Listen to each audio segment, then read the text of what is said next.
Okay, just want to see if volume on our live stream is up. Okay. Okay.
Okay, hello everybody. Good morning and thank you for joining us. Can you hear me well? Please drop in the chat box if you can hear me very well.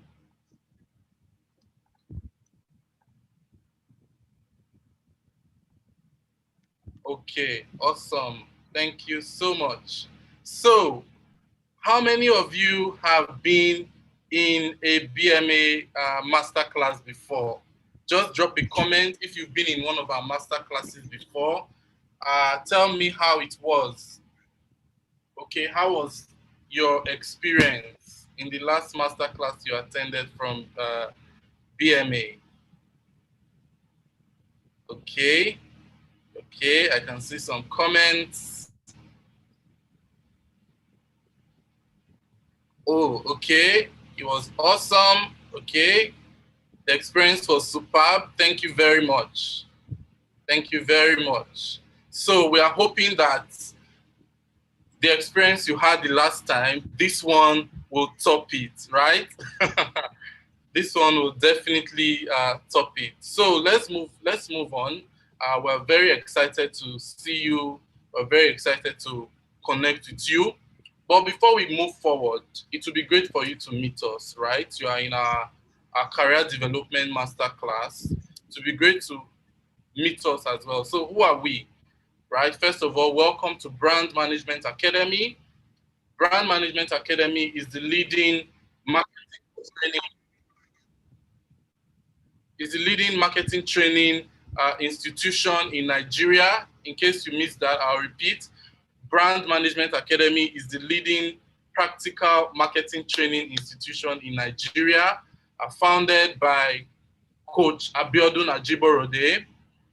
Brand Management Academy is 2 years old, and we do a lot of trainings. Our main products are trainings, right? A flagship training for professionals, marketing professionals, and also corporate trainings. We've trained 6 cohorts so far.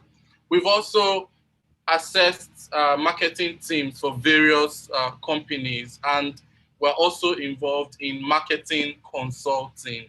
Okay? What's our learning approach? This is what makes us different from every other training academy out there, right? So at Brand Management Academy, our learning approach is called EPIC. It's experience-based teaching, practical execution, investigation-based planning, and case study review, okay?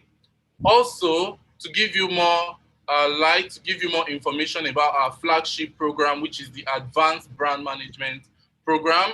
It has 10 modules I can see on the screen with various topics, end to end, everything you need for your marketing career, right? Some alumni of the program will tell you it's 20 years compressed into 12 weeks. I went through the program last year and it totally changed my career trajectory. Okay, we have marketing leadership, brand planning, P&L, innovation, marketing communication. So we don't just teach you the creativity of marketing, we give you the commercial side as well, because that is what sets exceptional marketing professionals apart.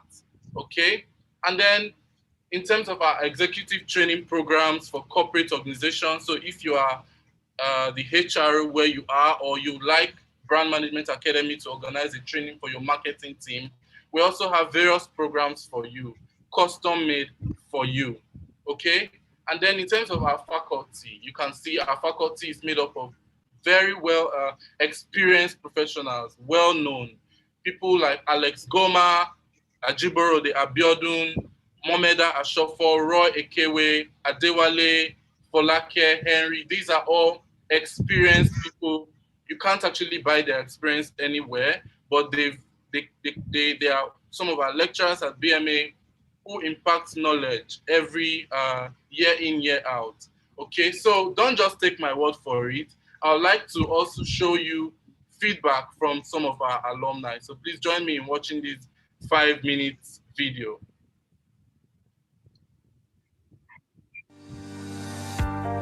My experience at BME, I would say it's practical, studious, I came here with a lot of passion to boost my career, to boost my knowledge, and I've gotten more than what I bargained for. It's a gym house, like where you get to rebuild yourself and purge out all the crumbs you have inside of you. I would like to say that I went from this knowledge in marketing to this way in marketing. Once I was blind, now I can see.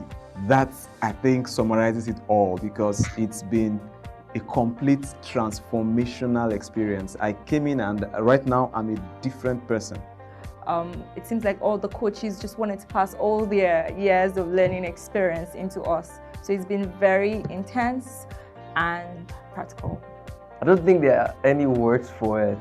It's mind-blowing. It's everything. It's a roller coaster. It's like a whole lot happening in a short period. You know, it's like an experience that you use 4 years or a year for masters to experience, and you're doing all that in 12 weeks or 10 weeks. Wow, intense, very intense, because it's like Saturdays, every Saturday, back to back, back to back, back to back. And when you come, you're like, wow, it just give you something, and it's not something light. My key takeaway from BMA is to always ensure that I understand the brand. Marketing is an art and a science that needs to be combined. Every marketing decision is a financial decision. Now I know how to manage my brand well. I've always known that you never know enough. There's always opportunity to learn. But I think, yeah, BMA just sort of re-echoed that. You have to have data for what you're doing. You have to understand that your work has to be driven by consumer insights. Quantifying the value. To say it's quantifiable, well, I would say 5 million. Financials, roughly 3 to 5 million naira. I've gotten more value from BMA than an MBA program I paid for. The value is so more than what we paid for. So I see BMA as a humanitarian service giving back to humanity. Don't look at the money, don't look at the spend you made to get in. The value you're taking out is priceless. Where I was and where I am now, there's like a great leap. It's so unquantifiable. The knowledge, the bravery, the boldness, the assurance, the self-confidence it gives you, it's a whole lot. It's not just books. BMA is a jewel of inestimable value. BMA 12 weeks is like 4 years. So if I said I want to quantify it, I'll be joking. My advice for the incoming class is to ensure that they don't miss their classes. Connect with your classmates. You are sitting in the midst of marketing leaders and business leaders. I would advise them to come with high expectation, because no doubt the expectations will be met and surpassed. From day one, start working on your project. The moment you conceive an idea and propose the idea and your project is accepted, start. Please look at your financials. It's also very important. Again, every marketing decision is a financial decision. Come with an open mind. Whatever you think you know, just drop it and just come with an open mind, because trust me, there's a whole lot to learn, and you want to have that whole space and emptiness to learn and absorb everything. My advice to BMA is to keep upholding your high standard. To keep up the good work. They've actually touched a lot of lives. God bless the coach, God bless the facilitator. The advice I will give is more of an encouragement. Keep up the good work. And please, please, please, do not tamper with the quality, the depth of what you've given to us. Keep the fire burning. I mean, this is a very good job you guys are doing. I'm very impressed. I never knew there was a class like this in Lagos.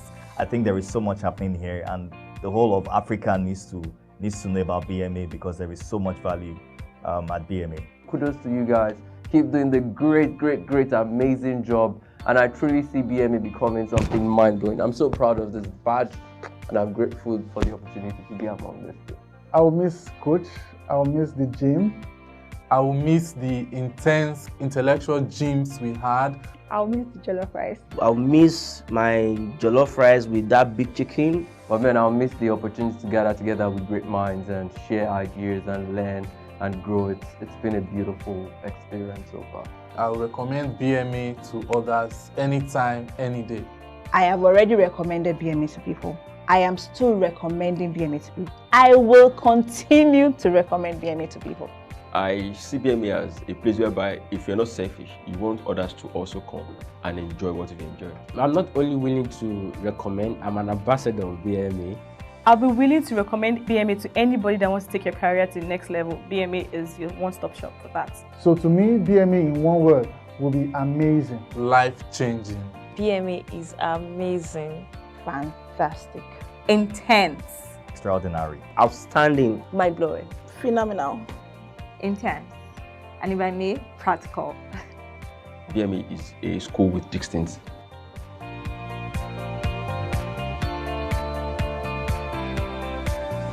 Okay, so here you go. To get in touch with us, you already have our email. You can visit our website to learn more. These are our phone numbers. And of course, be sure to follow us on LinkedIn and Instagram.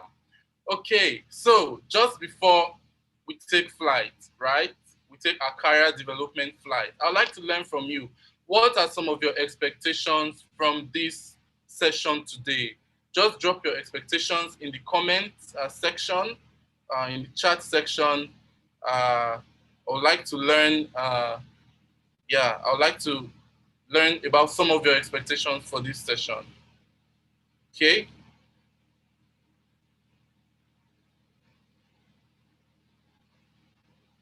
Yes, what's your expectation? What are you looking to learn?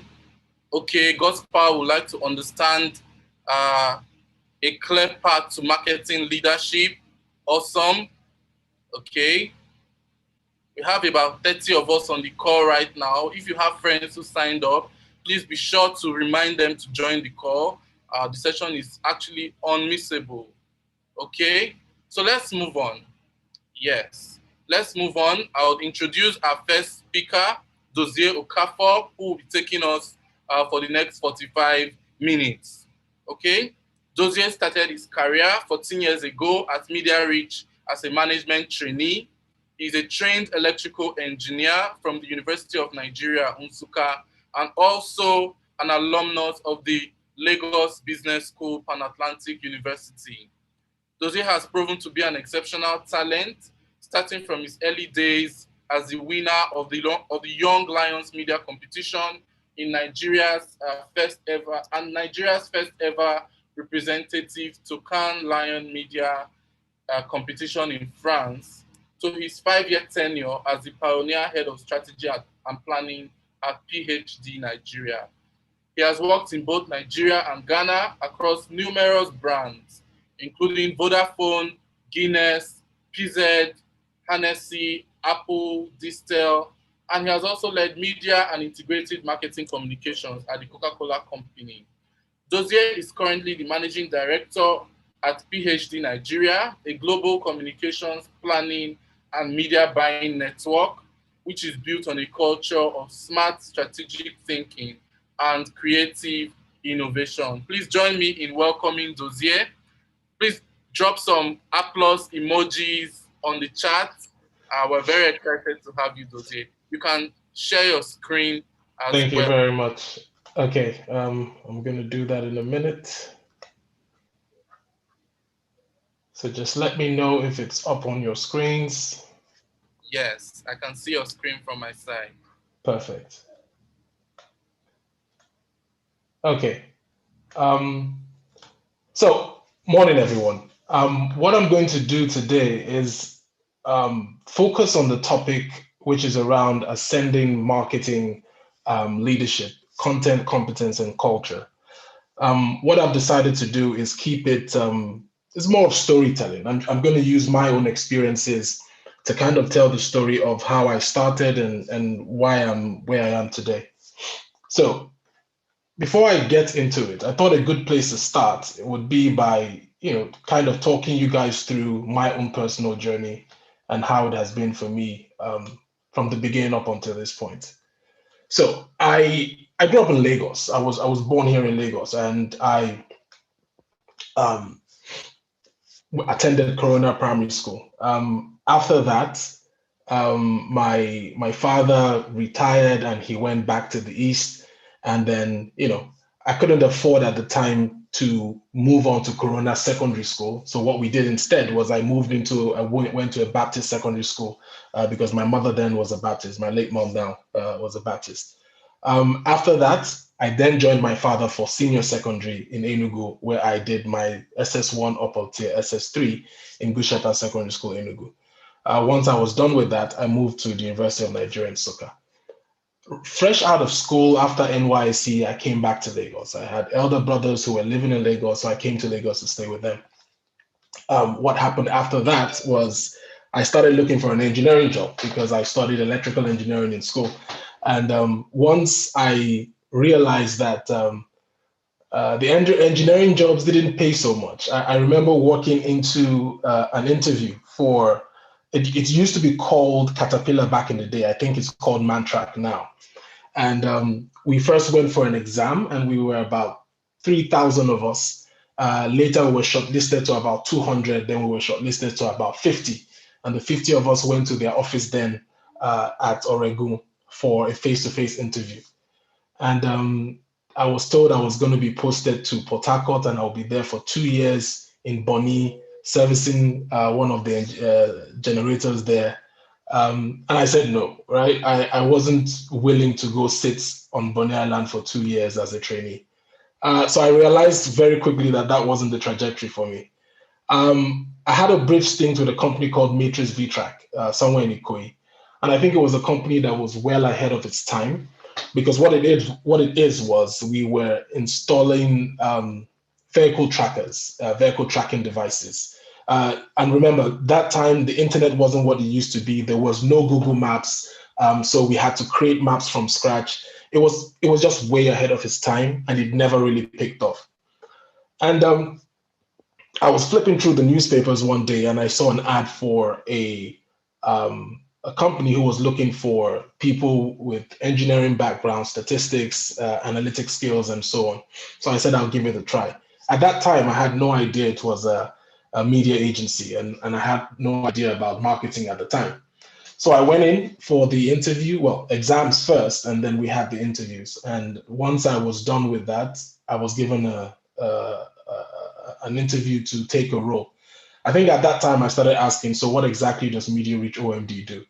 And they explained to me, and it sounded interesting. Now, because numbers came naturally to me, it was a job I could do very quickly. So what happened at my time at Media Reach was I was taken in as a trainee, and I very quickly understood that aspect of marketing, media strategy, media planning, research, data analytics, and I found it quite intriguing. Like, again, coming from an engineering background, it was something that I really enjoyed doing. But what I also realized is that it was a niche segment of marketing that didn't have a lot of professionals. So when I went online and when I looked at the companies that handled it, there was a very small handful of very good media strategists existing in Nigeria. So I quickly realized that it was a space that I could own very quickly. So what I did was I ramped up my learning curve very fast. So in about 2 years, I had moved from trainee to exec to senior exec quite quickly. And one of the things that helped me move through those layers very quickly was the fact that it just so happened that two of my bosses resigned at the time, and I was able to step into their shoes, show some sense of leadership, and the company had a lot of confidence in me. There was then an opportunity to move to Ghana.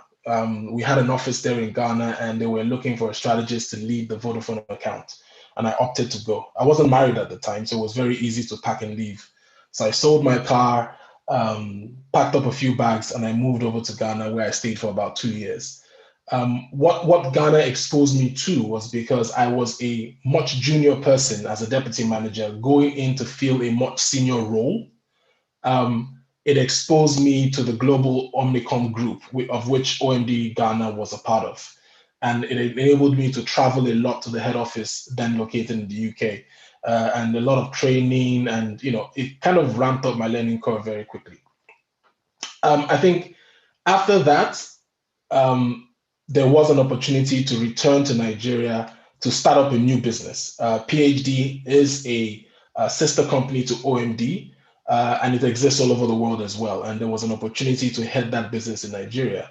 But the opportunity was only going to present itself if I was able to come down, join the business here to pitch for new businesses, which I was doing while living in Ghana. We got a couple of new businesses and I accepted the role to come back. I had about a 5-year stint at PhD Nigeria in the first instance. And I think I quickly realized that to move beyond being a head strategist or planner, I needed to have a broader view of the entire media marketing mix, if it were. So I had a short list of 5 companies that I wanted to join. And they were all top 5 brands in the world. So, I had Google on that list. I had Coca-Cola on that list. I had those companies on the list. And then I started looking for, companies on that list. Needless to say, I did get a few opportunities in some business. I got a job offer from Airtel, but Airtel wasn't on the list, so I didn't take the role. And by the way, the role did offer quite a lot of money, significantly more than I was earning back then as head of strategy. But when the Coca-Cola option came, I was very clear in my mind that that was where I wanted to be. Not just because it paid well, obviously, but it was one of the top marketing companies that would help me really own my skills when it comes to being a marketing professional. So I took up that role. And during my time at Coca-Cola, I think my colleagues then would always wonder why I was in every single meeting. I was in every meeting because I wanted to understand, even if it wasn't a media-related meeting. I was in research meetings with Nielsen. I was in audits, marketing audit meetings. I even handled the marketing audit for 2 weeks for the entire marketing team. I was in finance meetings, trying to understand how SAP works and and all that. I was technically sitting in every meeting concerning the brand management teams, and I think it helped me to ramp up my knowledge base very quickly, so that when the offer came to head up PhD in Nigeria, I think even though I wasn't 100% prepared, to be honest, at least I was ready enough to take up the role. And that's my story. That's where I am right now.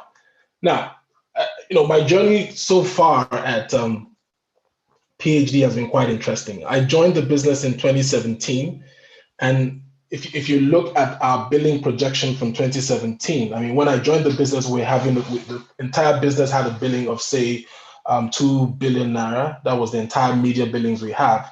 As of today, we're sitting on 11.5 billion. And that's what we've been able to achieve in the past 4 years.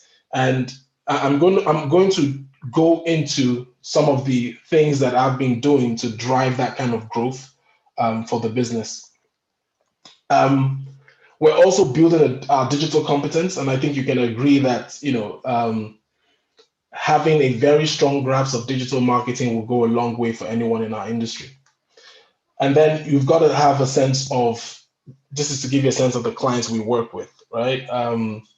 I think over the last 4 years, we have about 8 of these clients were added to our roster in the last 4 years. And these are the clients that have really pushed our billings to where it is today. Okay, so let's get into the meat of the matter. What I want to do today is really talk about how I believe ascending through the marketing to marketing leadership will be driven from a content, competence, and culture perspective. I'm going to use my own experiences, obviously from a media strategist and planning perspective, and how I built my own career to where it is today. And hopefully you can take some learnings from it and you will find them helpful as well. So let's kick things off with content. From a content perspective, right, there are a lot of things you need to understand on marketing that will really solidify, because the foundation has to be sound. And I think BMA is in a position to provide a lot of that foundation work. So if I was to summarize those things into 5 things you must understand, these would be the 5 things. The first thing would be branding. You've got to understand how branding works. You really need to be fully immersed in understanding what a brand is and what a brand means to people and what it means to consumers, and why people are willing to pay more for a particular brand as against a competing brand, right? I think it was something that I really studied a lot while I was at Coke. Coca-Cola offered us opportunities to be part of the Coca-Cola University for free, by the way. So I took a lot of courses on branding, and I also read a lot of books. There's no shortcut to it. You just have to put in the work, put in the reading, read a lot of real life use cases, and then you'll be a better professional when it comes to branding. The second thing, which I would say is also critical, is having a strong grasp on consumer insights and target audience analysis. If you don't fully understand your consumer, you're practically building your entire marketing strategy on nothing, right? So that I would say is another strong point that you need to have a strong grasp of. Luckily, coming from a media strategy standpoint, it's something that we are taught even from our first day as a strategist, right? So it really was the foundation of my career going into marketing proper. The third thing, and probably 10 years ago, this wouldn't be the third thing, but looking at the trajectory of things and how the world is going, I would say everyone needs to have a strong grasp of digital marketing. The digital penetration in Nigeria is on the up and up. We have over 180 million internet connections in Nigeria already, right? So you've got to clearly see where that's going, right? We're going into a space where you can't have a full-fledged marketing mix without a digital strategy. As a matter of fact, a mobile-first digital strategy. So that would be one thing that I would say really need to have a strong grasp of from a content perspective. The fourth, I would say, is research and research methods. Research can be boring, but it's absolutely critical for your business to have a full understanding of how research is done. It used to be an aspect that was a bit gray for me, but again, both working with a lot of the multinational clients that I had an opportunity to work with, pitching for global businesses, it exposed us to a lot of research methods and also being able to analyze that research. And I think Coca-Cola just helped take that to the next level for me. And the fifth thing I would say is data analytics. During, before, post, if you can't fully interpret and translate data, you won't be able to course correct in the course of your marketing strategy, and you're going to end up with a lot of disappointing results. So I think those would be the 5 key things that I would say needs to be, you really need to understand from a content perspective. Now, that being said, there's so much more you need to understand from, in marketing that helps build the foundation that will take you to the next level. And luckily, there are a few hacks, right? This might seem like a lot to cramp into your day.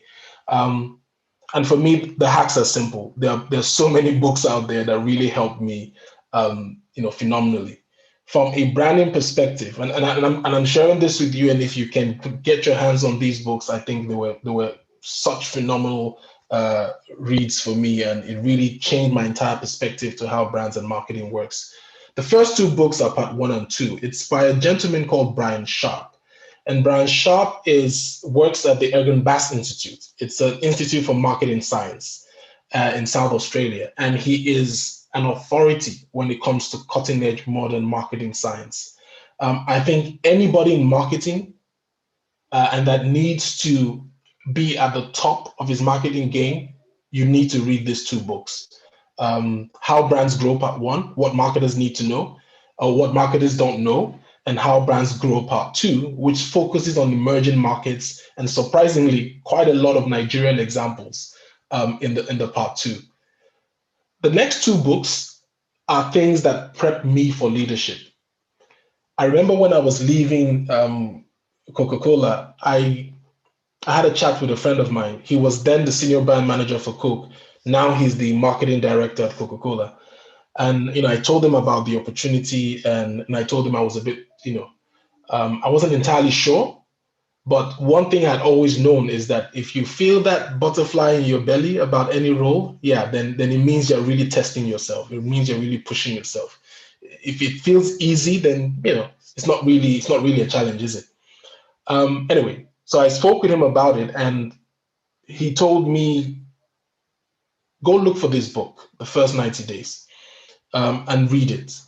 And it will prepare you for the role ahead. And believe it really was helpful. It really helped me to develop my leadership skills to a point that when I moved into PhD as a managing director, I was able to chart out my first 90 days in that business. So it's First 90 Days by Michael D. Watson. The next book is Dear CEO, also a leadership book. It's a collection of 50 personal letters from the world's leading business thinkers. Luckily, a lot of them were marketing people, so it really landed the thinking for me on how you should position. And the last book is a book I came across a couple of years ago, and I wish I had had it all my life because it really changed the way I thought about finance and how to drive a business forward. And it's called Profit First by Mike Michalowicz. And it really speaks around how you can transform your business from a cash-eating machine to a money-making machine. And yes, I do read quite a lot of books, and it wasn't always something I did. My love for books actually started from a very embarrassing interview I had once, and I was asked what's my favorite book, and I actually didn't have one. And I went home that day and I said, okay, now that's you really can't make this progression without having some lot of knowledge. I used to be more of a podcast kind of guy, and there's nothing wrong with podcasts. I used to be more of TED Talks, podcasts. I'm more of a visual learner. But I really had to cultivate that habit of reading books, and it has really helped me throughout my career. Right. So that really is about the content part of things.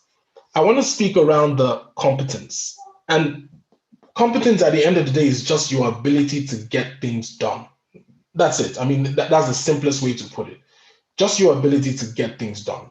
People give you things and you just get it done. And I'm going to speak through a few things, 7 things actually, that I believe helped me build my own career. And I will share a couple of examples as I go through them. So the first thing, and it's something I teach my own staff every day, is learn something new every day. Pretty simple. Just learn one new thing every day. And it doesn't matter what it is. It could be anything, right? But just make sure you learn one new thing every day, because at the end of the year, you would have learned 365 new things. And it really enriches your understanding of everything, understanding of your role. It enriches your conversations with clients. It enables you have, I remember reading up about golf, and I happened to walk into my MTN client's office, marketing director, and he had a couple of golf sticks, and we're able to have an intelligent conversation around golf. Now that's an abstract example, but you get my meaning. It's important just to make sure you're constantly learning and building your own competence as you go along the way.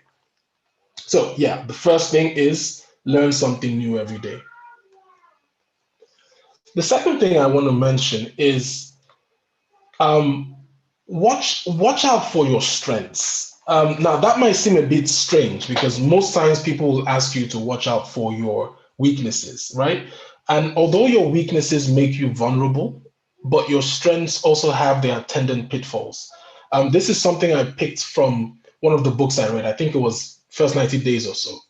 And it's always important to remember that your strengths is what got you the job, right? It's what got you promoted as well. But it's probably not what's going to keep you there in the long run. I think a lot of leaders, especially in marketing, it's very common in marketing. A lot of leaders like to stay in their comfort zone. So if you are a data analyst and you are suddenly made a managing director, you find yourself still playing the role of a data analyst. If you were a finance director who becomes a managing director, you find yourself constantly reviewing P&L, cash flow statement, bank balances, but you forget that that's no longer your job. Your job is now managing people and walking through them. So when it comes to management, you must identify your weak points from the onset. For me, my weakest points were HR strategy and financial reporting. And I picked those 2 things very early. And I think when I moved into PhD, it was very easy to fall into that trap of building strategy and always sitting with the strategist and going through and joining them in presentations and leading the presentations, which is fine. But as a leader of a business, you are no longer the head media strategist. You are now the managing director, and you need to build a head media strategist. And I think identifying that, moving out of your comfort zone and starting to sit in other meetings, finance meetings, treasury management meetings, it really helped me to have a more holistic view of how to run a business. And I had to get a lot of training in those things as well. Most of the training were informal, by the way. For my financial training, I had a fantastic finance director who would sit with me once a week, and we would go through P&Ls, and I would ask all my questions, and then we would go through taxation and tax laws, and he would talk me through the legal ramifications, and then we would go through treasury management. He really took me through those elements so that I became a more well-rounded leader of the business. Right. The next thing is to secure early wins. I think one of the dangers of finding yourself in a leadership position, right? You've built the content, you have exhibited the right competence, and you are now moved into a new role. And in marketing, that happens rather quickly, right? It's very common to see marketing professionals moving through the ranks very quickly. And what tends to happen is that you are expected to deliver within a very short period of time. And that puts a lot of pressure on you as a marketing person. So one of the things that I would ask and I would recommend that people do is, while you are working to secure early wins, make sure those early wins are attainable wins, right? Don't set such huge targets for yourself in the first 90 to 100 days of taking up any leadership role.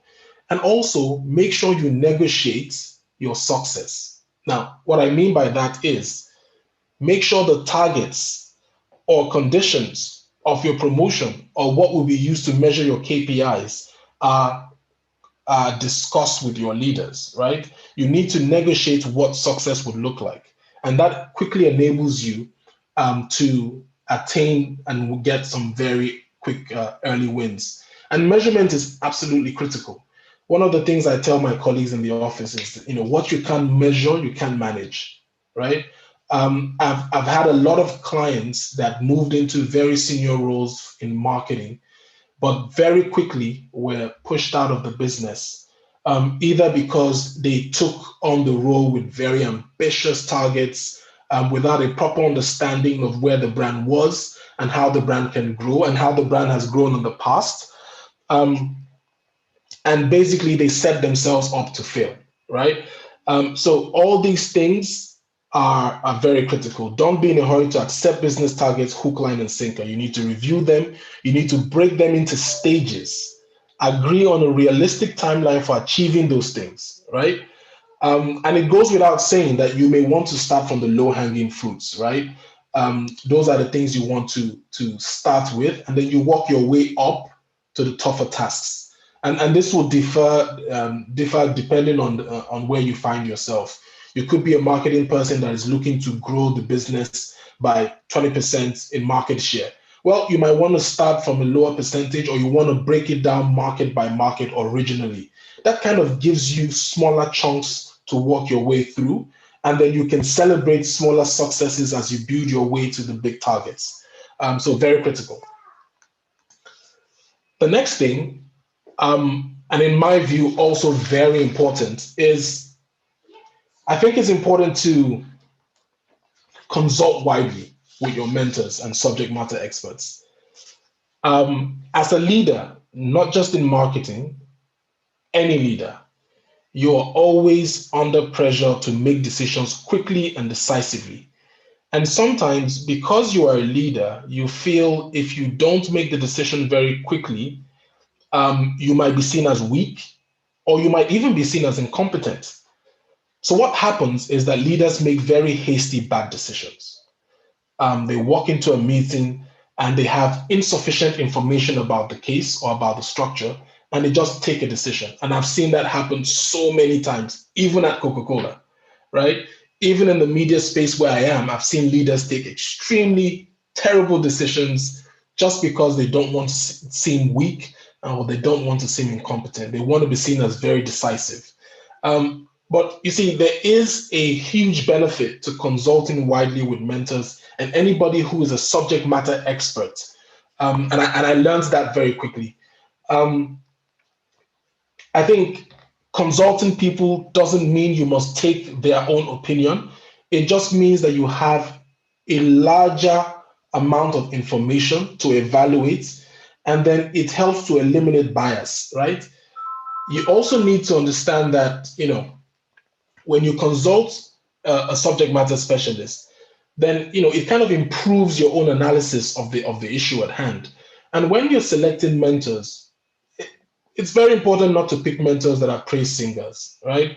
You want to pick a mentor that actually can tell you the truth about the situation, about how you've been handling the challenge at hand, and how you need to take it going forward, right? So those are the kind of things that you need to be doing in that space. Sorry, just give me a minute. I need to mute my phone.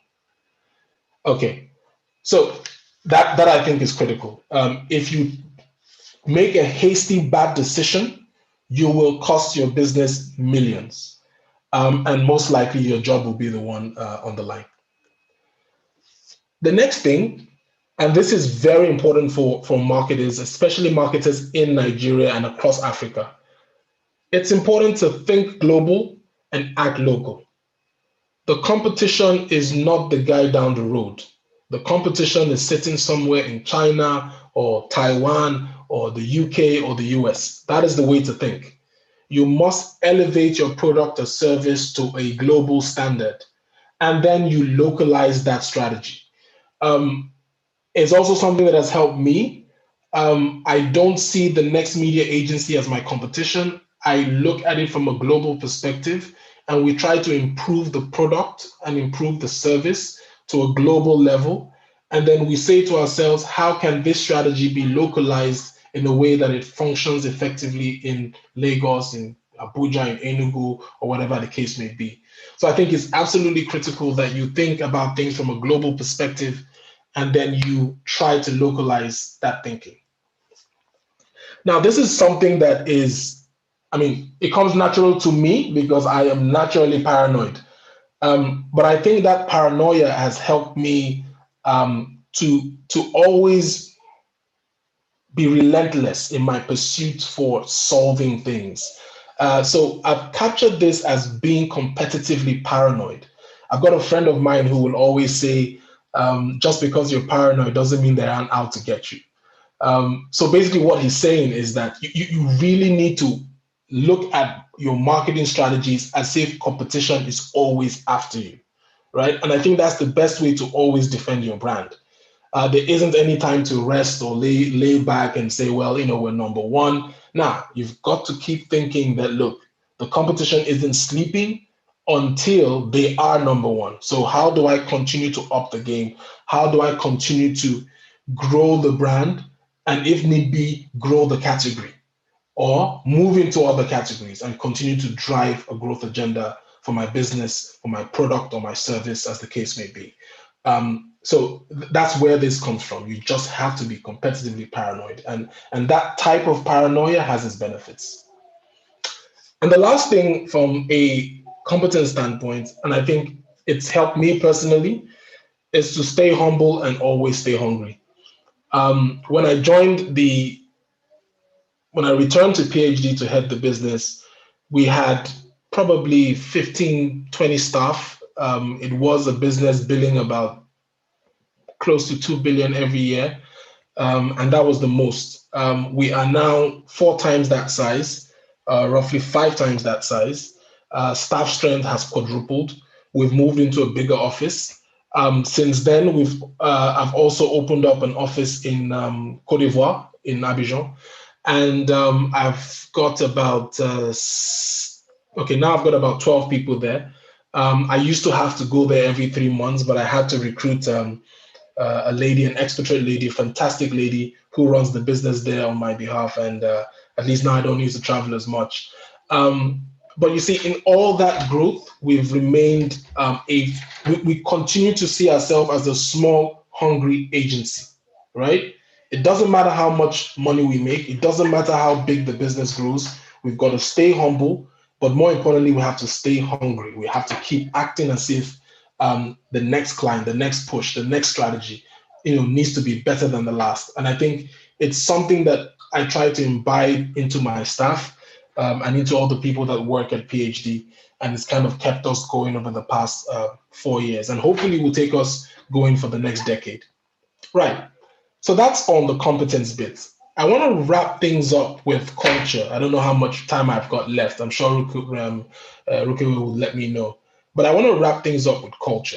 And from a culture perspective, I want to focus on the culture that I have been driving through my own business at PhD Nigeria. And I think it's 5 simple things that I believe have helped me to keep the business.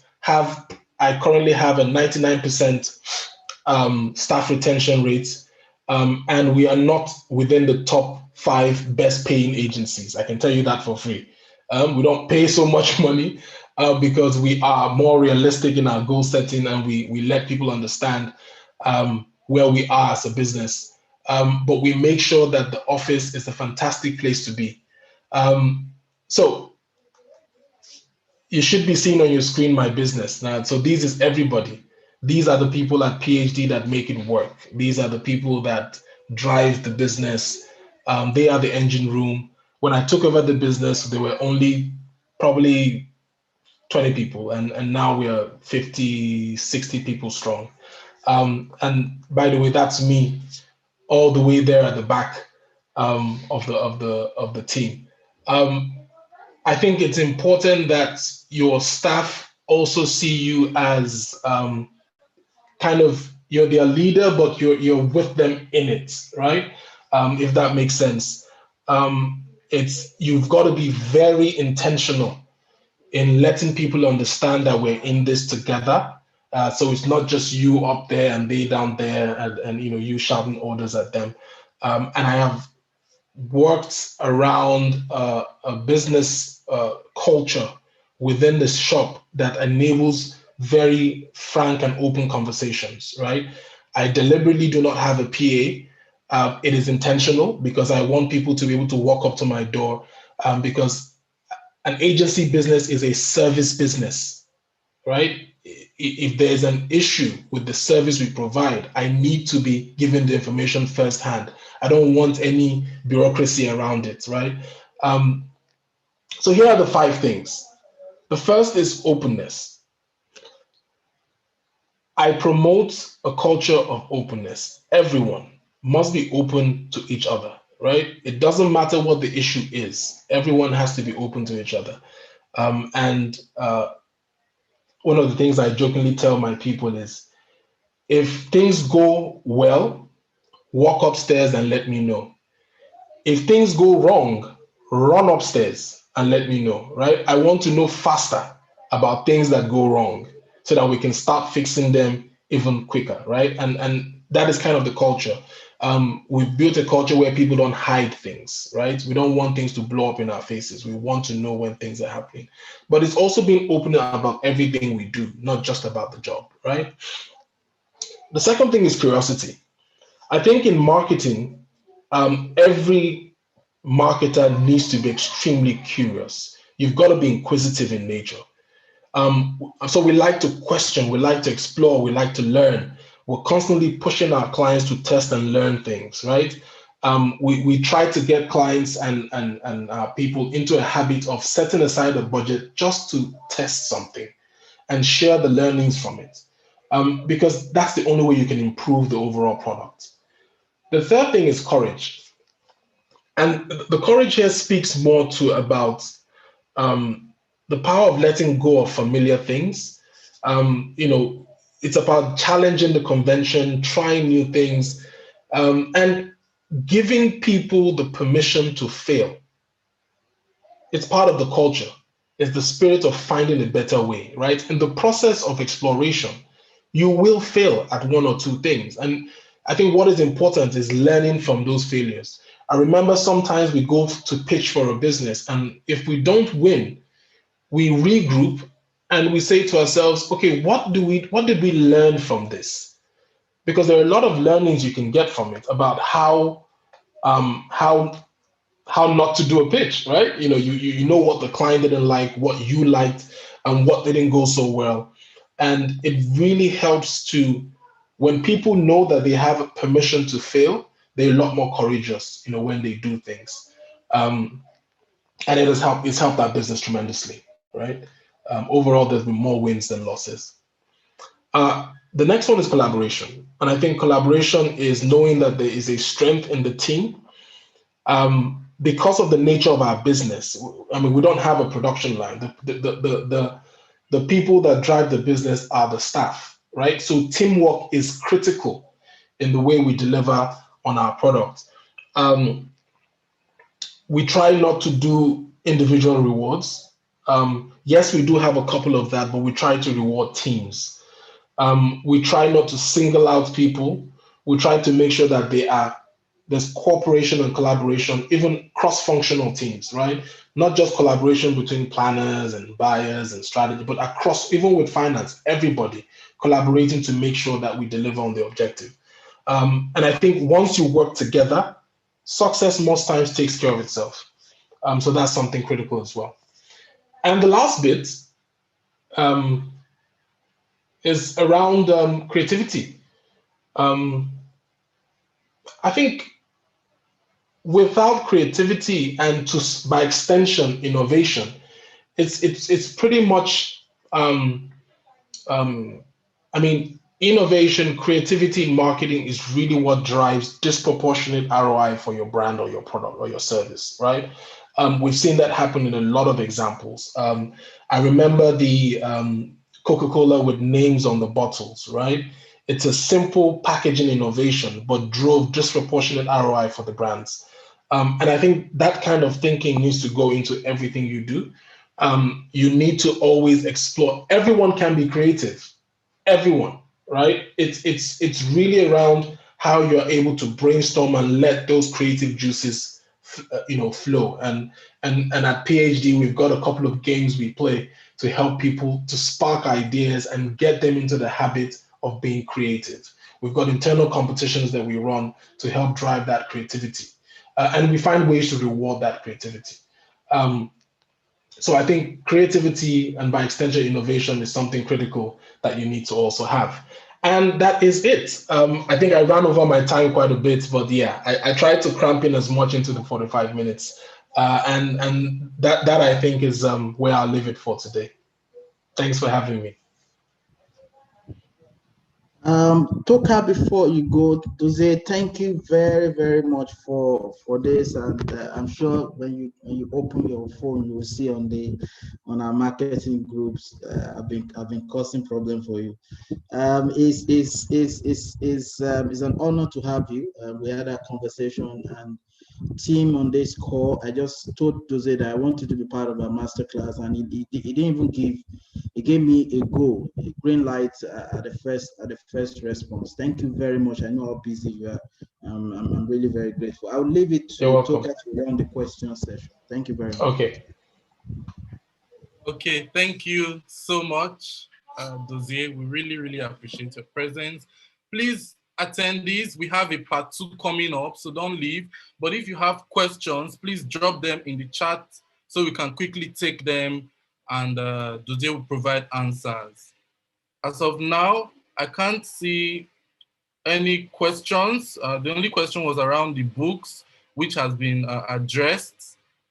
Okay, so I'll give a few seconds. Okay, Winifred, please ask your question. Go ahead. Just type it and I'll pick it up.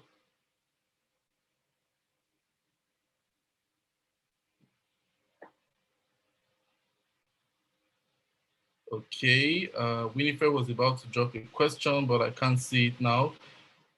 Let me mute Winifred to quickly ask the question. Winifred, I'm trying to mute. Try to mute yourself. Okay, Winifred has dropped her question actually. She Okay. says, can Dozier talk on the possible dangers of oversharing knowledge? Okay, yeah. Which is usually your edge over the next person. Yeah. I think it's a brilliant question. It's a brilliant question, and it's always a fear. And by the way, I've had my own experiences with going for a pitch. Actually, it was a bank in Nigeria. I won't say the name of the bank. And we actually saw our entire document in the hands of another agency. So there are some unprofessional people out there. I'm not going to deny that. And you should be concerned and you should protect and copyright your work and make sure that there are certain kinds of legal documents that are signed off before you give work out. Now, to address your question directly, pitfalls around oversharing knowledge. Now, there is a benefit to sharing knowledge.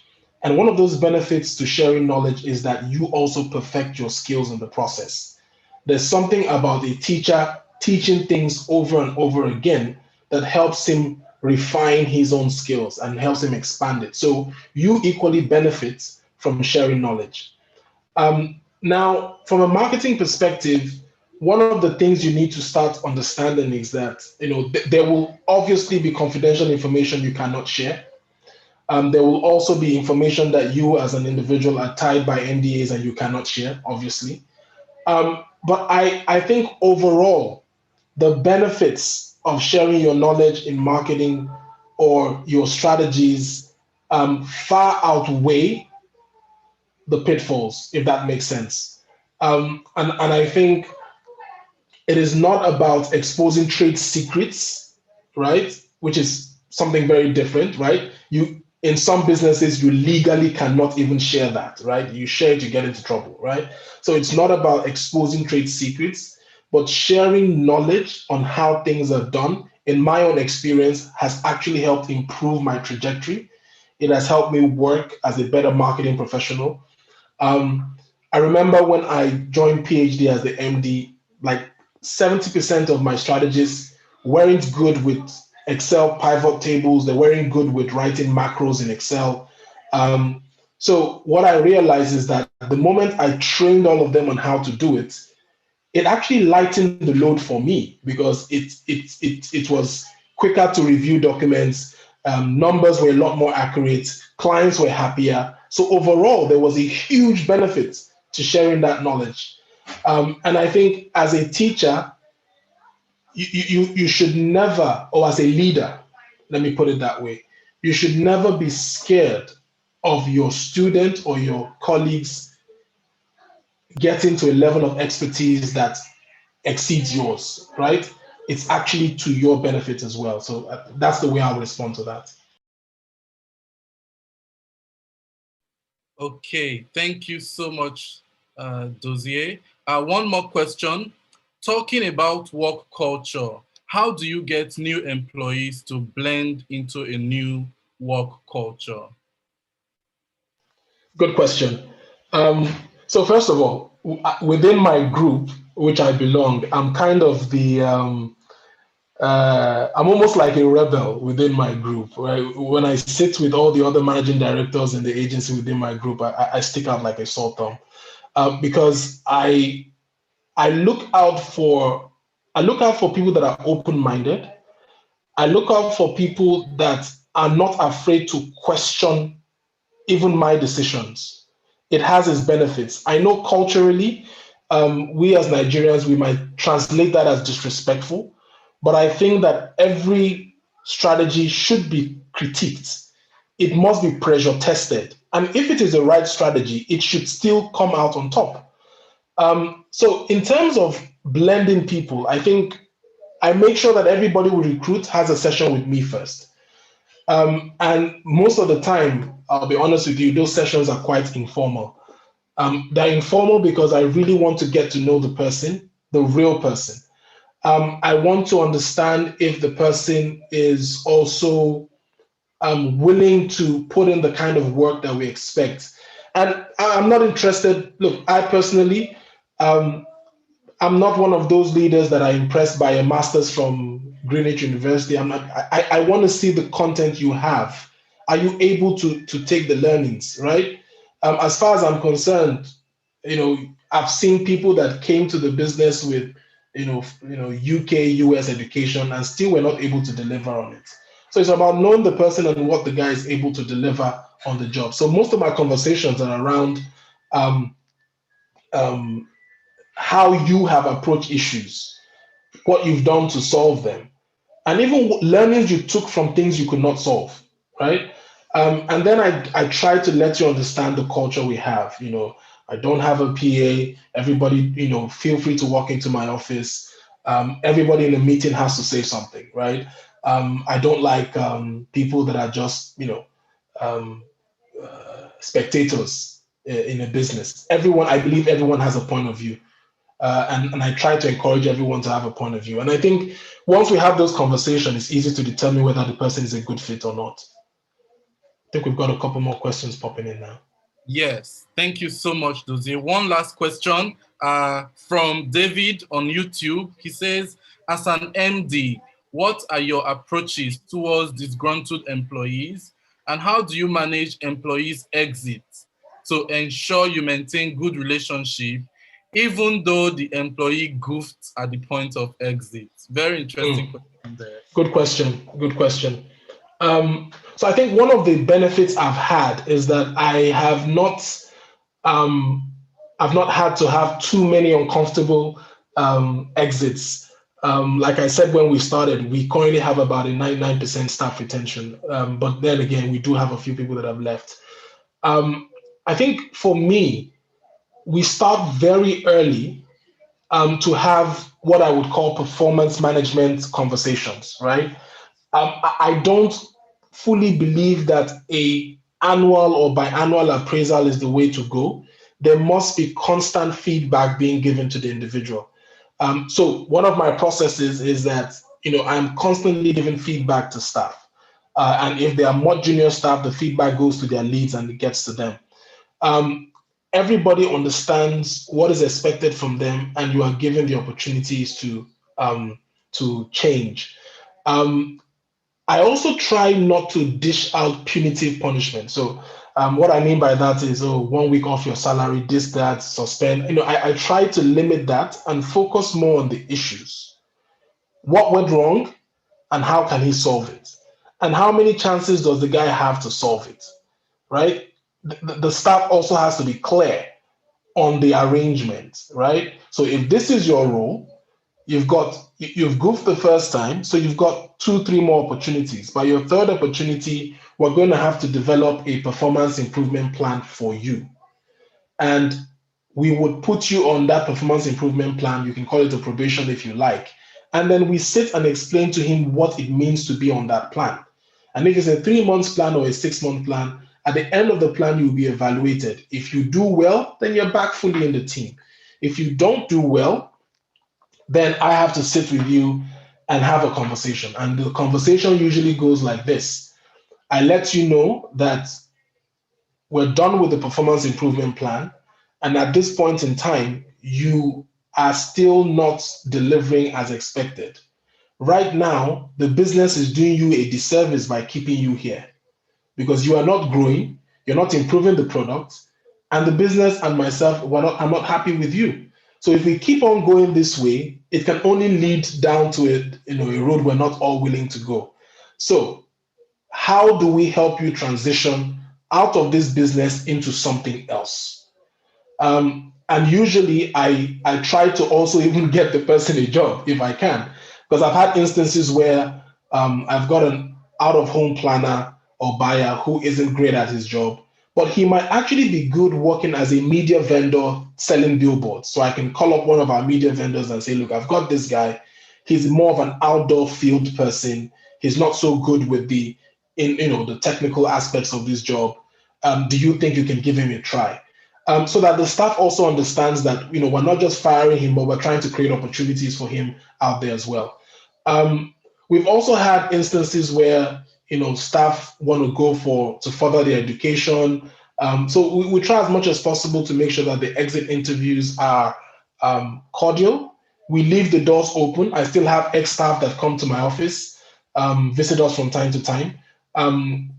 Agency people are known for throwing weekly and weekend parties, so we still do a couple of those, and we extend invitations to them. And so we kind of keep the relationship as close and as friendly as we can.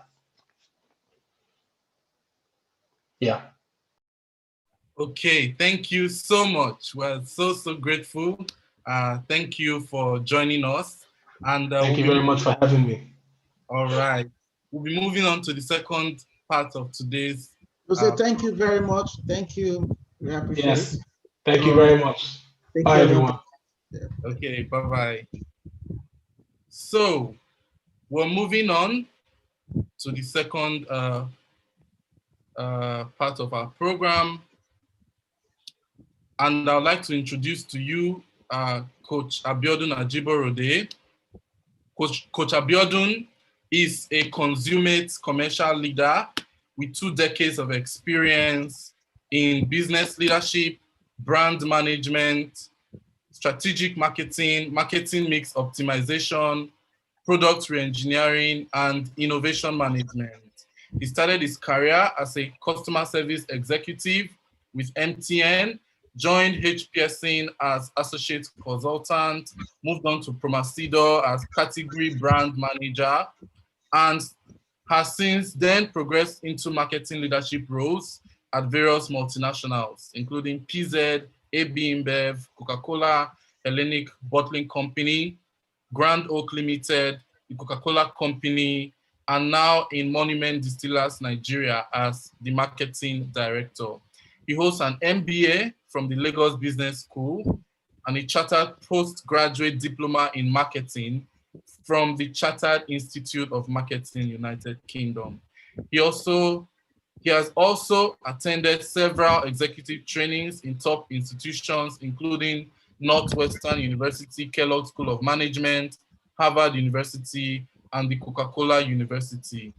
And he hasn't stopped. He's currently a doctorate candidate at SBS Swiss Business School. He is the founder and director of Learning at Brand Management Academy, Nigeria's leading practical marketing training institution. Please drop some clap emojis to welcome him to the stage. You have the floor. Thank you, sir. Thank you, Toka.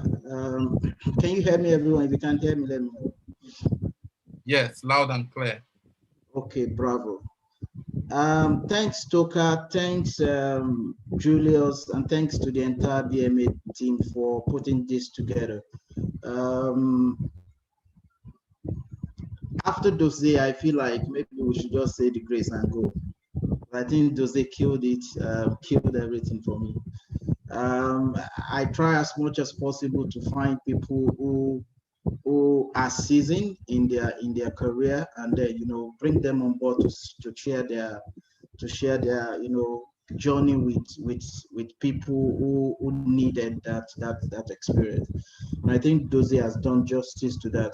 I believe you all pick 1 or 2 things from what he said, and I think it resonates with a lot of us.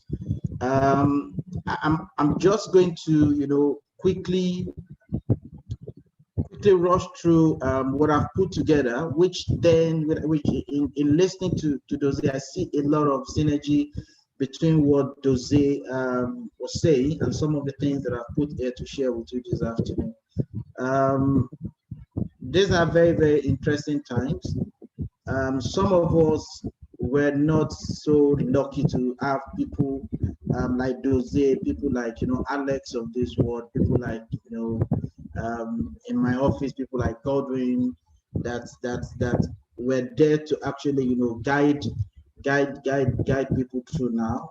We weren't so opportune to have people in those days that put these things together. So you guys are extremely lucky, and I think you should take advantage of this to shorten your own journey to the leadership level. So I'm going to start with this saying to say doing marketing isn't the same thing as leading marketing.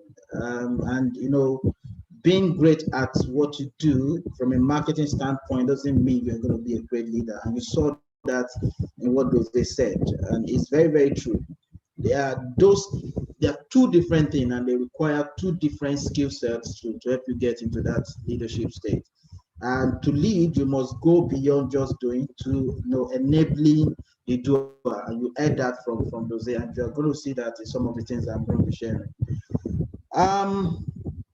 Let me also start with that leadership starts as different levels. On the first set of leadership is self-leadership. Self-leadership implies that you have mastered yourself and you have ability to actually lead yourself to deliver on the expectation of your role as an individual. And I think this is one of the things that people lack. This requires a lot of discipline for you to be able to lead yourself. People who are very close to me, they will understand my own leadership style. I am not the type of person that will jump after you every day and be chasing you to do your job. I expect you to take ownership of your job and do your job if you are a true professional. And that is where self-leadership comes to play.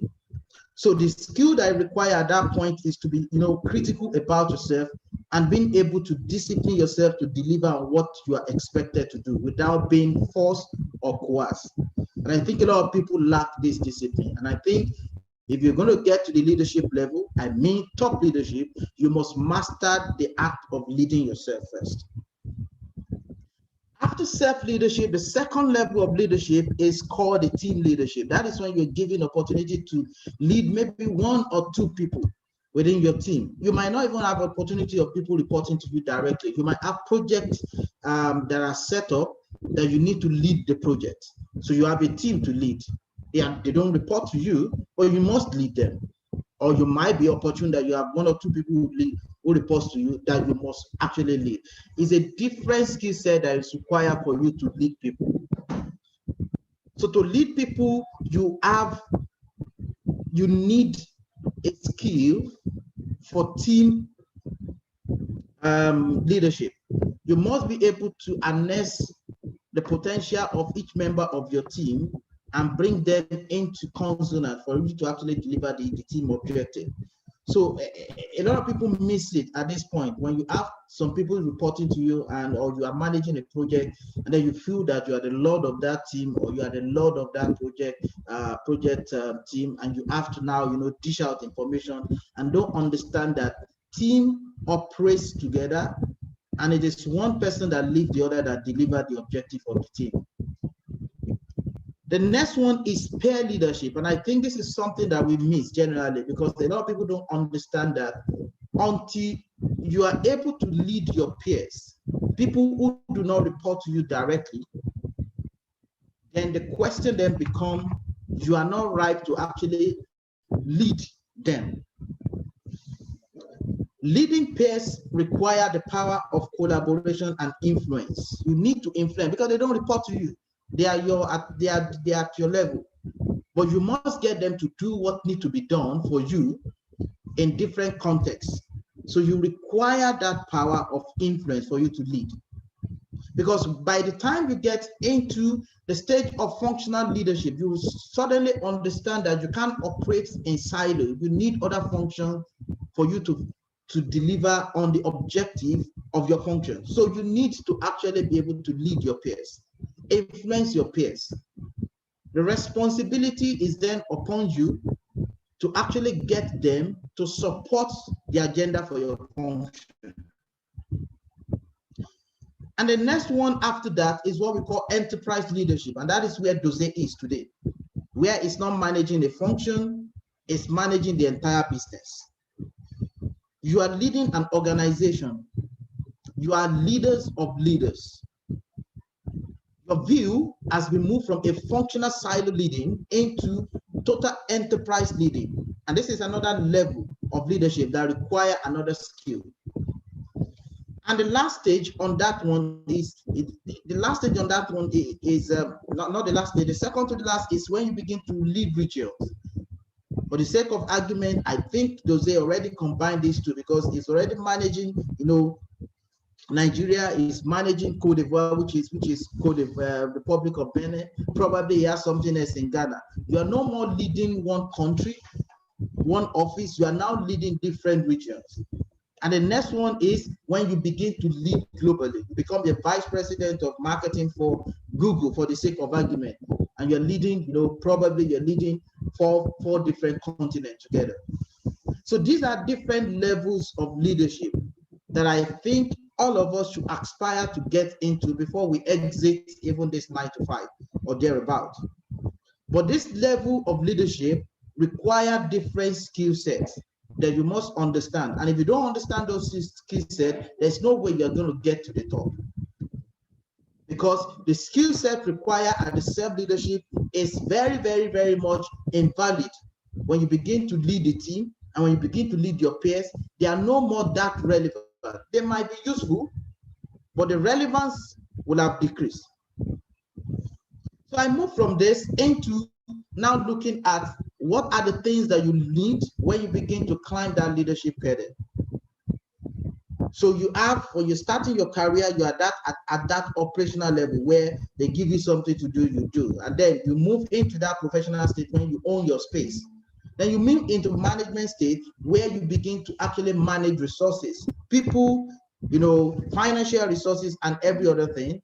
And then you move into that executive level where you begin to manage, the enterprise, you begin to manage function, or you begin to manage region, as the case may be. So there are different skills that are required.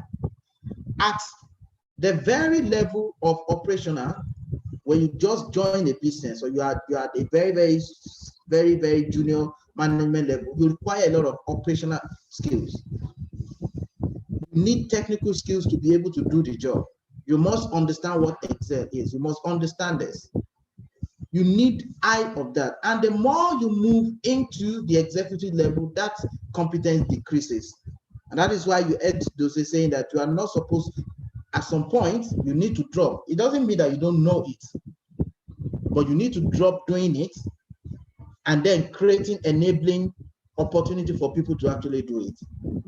And the next thing is, when you are at operational level, is the management skill. The management skill you require at operational level is very, very limited. Who are you managing? You're managing yourself. But when you get to that professional and management level, you need a lot of managerial skills to actually manage people, manage resources. But when you get into leadership level, executive level, the skills that should be prominent that you start developing and you start building are your leadership skills. During that period, you don't need anything that has to do more with technical skill or managerial skills, because at that point you are now leading. You are enabling people to actually deliver. So this skill set differs depending on the level you are in the managerial or the leadership career. And you need to understand them. And you need to start preparing yourself as you begin to aspire for leadership. You need to start putting those things in place to help you actually land your role effectively. And let me say this, that one thing you need to learn is, if you are aspiring to go into leadership, you don't wait till you get that opportunity before you start developing the skill that is required for that opportunity. So this is actually building ahead of the opportunity. You are preparing well over for the opportunity, so that when the opportunity shows up, you are better equipped to actually perform exceptionally on that role. Now, you might want to ask a very simple question: why am I stuck in the middle? Because I've seen people who have been in the middle management level for years and they never crossed that bar. So the question is, why am I stuck in the middle? That's the big question. So we are going to try as much as possible to unravel some of the things that keep people in the middle, that keeps you from actually crossing that bar of leadership. that keeps you from actually, realizing that dream of yours for being, that leader that you desire. So I will start with one, thinking tactically. Leadership is a strategic opportunity that requires you to start thinking ahead and identify opportunities that brings about growth in an organization. So if you are a tactical thinker, somebody who cannot think 1, 2, 3 steps ahead of now, then you probably won't have opportunity to actually get into that leadership state. If you're a marketing person and all you are thinking is, how do we do poster? How do we do banner? How do we do sampling? These are very, very, very tactical thinking. That if every discussion, what comes out of you only revolve around those tactical initiatives, then people sees you as you are an operator, you are not fit for leadership.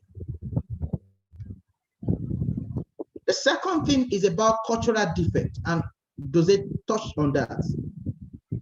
A lot of people need to understand, and I'm saying people on this call or people who will probably be hearing this later, to understand that there is a culture in leadership.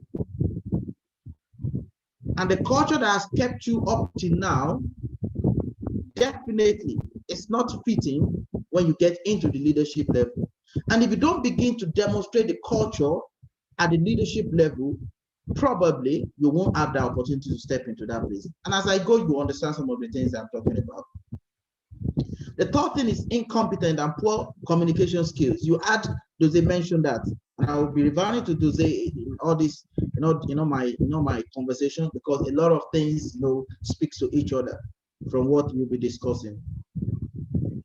You need to master the art. Competence cannot be exchanged for anything. You need to learn it. Today, I see a lot of people trying to wingle their way to the top. It's not going to work. You will get stuck at some point in time.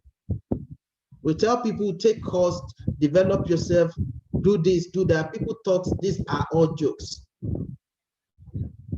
At the end of the day, you are keeping yourself longer in the hole you are not supposed to be, because you are not building the competencies that are required for you to get to the next level. Another thing that keeps people at that same middle management or lower cadre level is that dual mentality.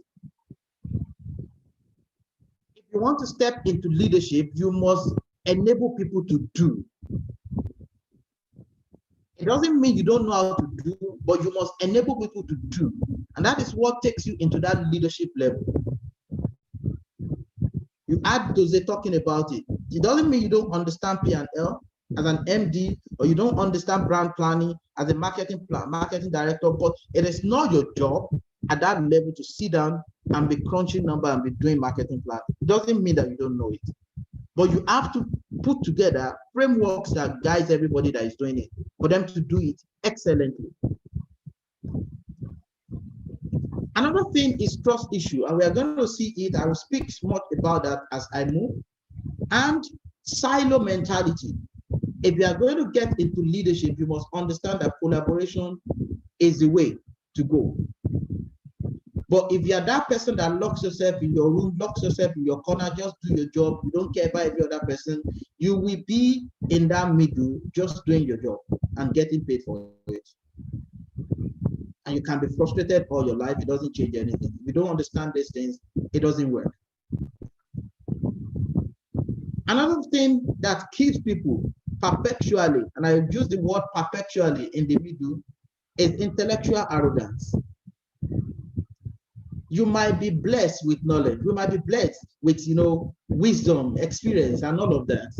But if you don't tame your intellect with humility, you will stay long.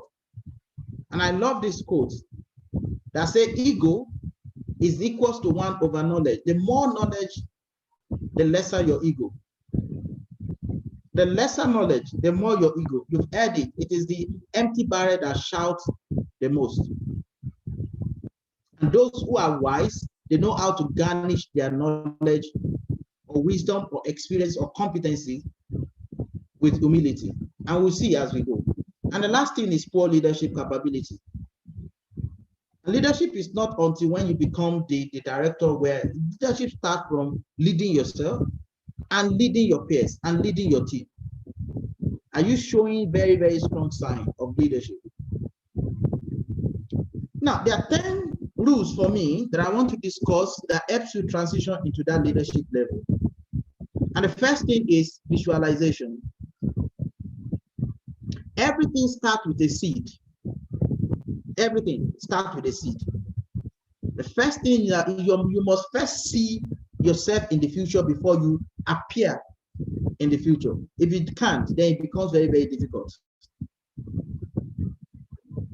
That mental picture of leadership must be there, and that begins to guide your action and inaction. That helps you get into that leadership level.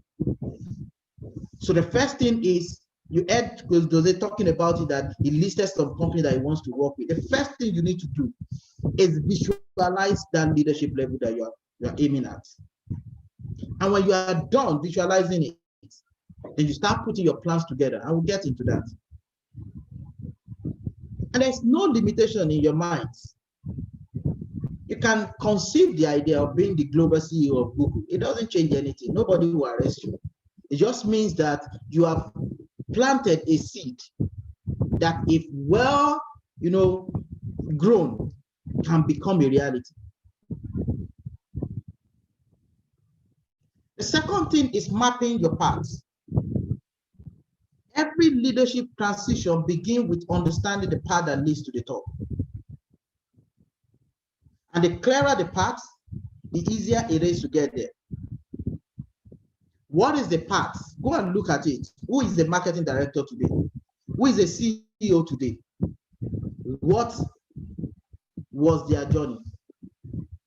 Can I check what they've done, what they have, what they've acquired? And can I begin to map my journey in that path? And I read this quote, and it's very, very interesting. It said, many are called, but few are chosen. And said the difference between those who are called and those who are chosen is that the chosen choose to answer.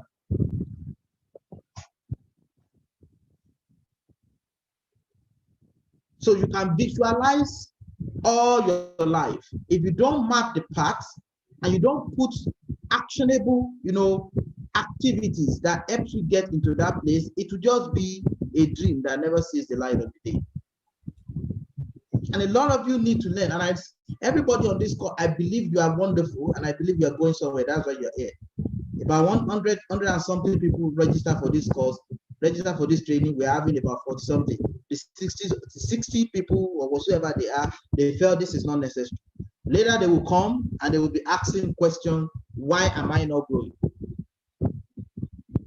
Why am I not advancing? When you don't understand something, ignorance will keep you perpetually at a level forever. And prayer doesn't solve the problem. The next thing is preparation. Nothing beats preparation. And when you are aspiring for leadership, you need to equip yourself well enough for the leadership assignments. Admiring and desiring leadership position without acquiring the skill required is setting yourself up for failure. So when you conceive the idea or visualize it and you map your path, then you start preparing for that leadership. I was having a chat with one of my colleagues yesterday, and I was telling my colleague that I feel very fulfilled on my role because I had prepared for the opportunity.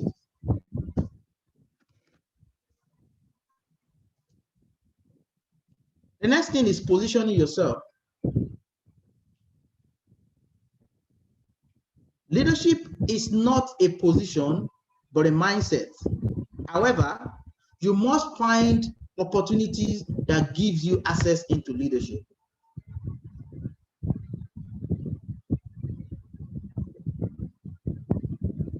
You say you've heard that comment that you don't light your candle and put it under the table. It is very, very important. It's also in leadership.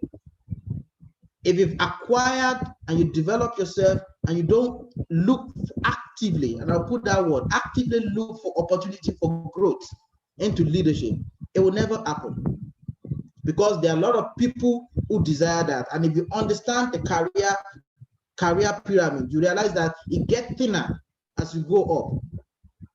So there are a lot of people who wants to get into that space. So you must genuinely and consciously look for that opportunity for growth. The fifth thing is learn the culture. And like I said, there's always a culture at the leadership that you need to understand. You are at the boardroom, there is a way in which people behave within the boardroom. You are at a meeting, there's a way people behave in the meeting. You are at an informal gathering, there's a way people behave in an informal gathering. You are writing a mail, there's a mail leaders write mails. You need to learn the culture. The way they speak, the way they look, the way they behave, the way they conduct themselves. In today's corporate environment, stepping into leadership goes beyond knowing your work. You must study the culture and learn the way things work. Now, the next thing for me is that you have to see above and beyond. To be a leader, you must be able to see beyond now. And that is what leadership is. It's about visioning. You must be able to paint the picture of the future and support career growth or support growth, organizational growth. If you can't support that, if you're not that person that can come with ideas that move the organization forward, then we don't see you as a leader. You must have that power to influence and galvanize people towards achieving corporate goals. And you must earn trust of people. And lastly, you must be somebody that the business can actually trust with both resources and assets. And when people see all of these qualities in you, then it's easier for them to actually bring you up into leadership.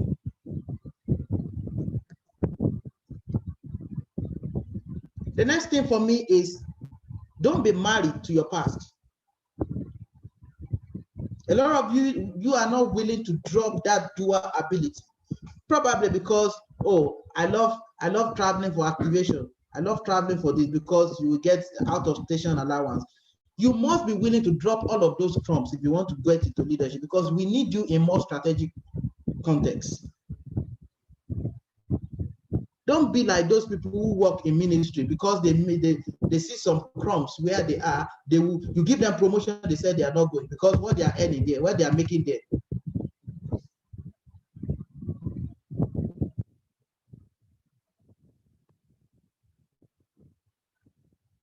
You must learn how to leave the job to be done for others and guide them as leader. Engage the team and be willing to solve problems. And that is what leadership is all about. Great that you can do all of those things. But more importantly, you must understand that you are now a leader that needs to get things done through people.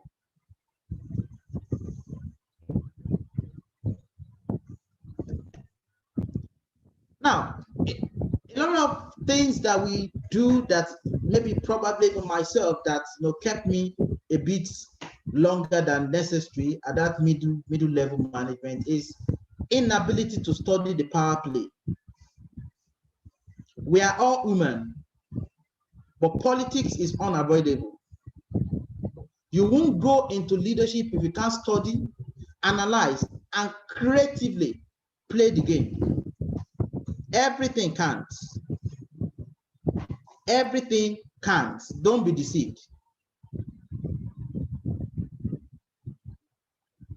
The picture you are seeing on the screen is a picture of your boardroom. And I was reading that, it was an article that talks about the science in the boardroom. the meaning of some of these seats that you are seeing, because some of us don't even understand. We just sit where we sit, where we find ourselves. The seat number A is what we call the power seat. Most often is your MD, is the head of the function that sits in those seats. If you want to start showing some, elements of association with leaders, the seat number C and your seat number B are what we call the allies. They're supposed to be the right and the left hand of the leaders.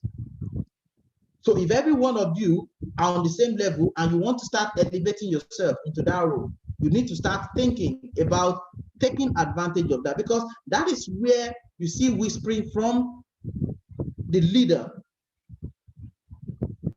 into those two seats. And for people who are Christian, you heard the mother of Peter and John there that was telling Jesus Christ that, I want my son to be at the right hand and the other one to be at the left hand. The woman understood the philosophy of ally in leadership.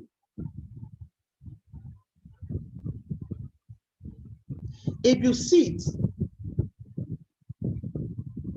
on the seat E, you are a contender because you are facing directly your boss. So you must have something to say.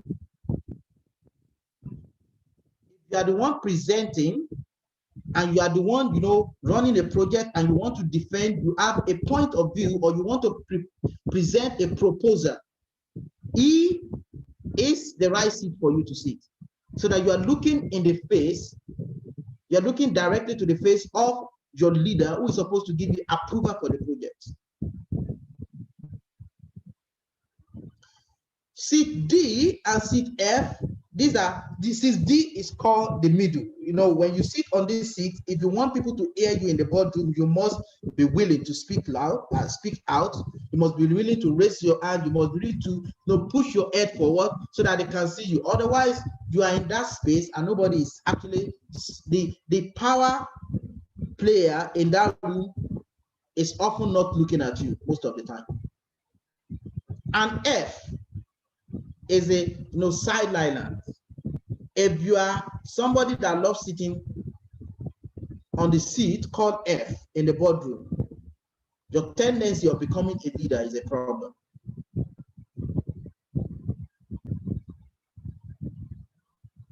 Except if you have urgent issue to attend to and you will not wait till the end of the meeting, then you are free to sit on the seat F so that you can excuse yourself and not disrupt the meeting.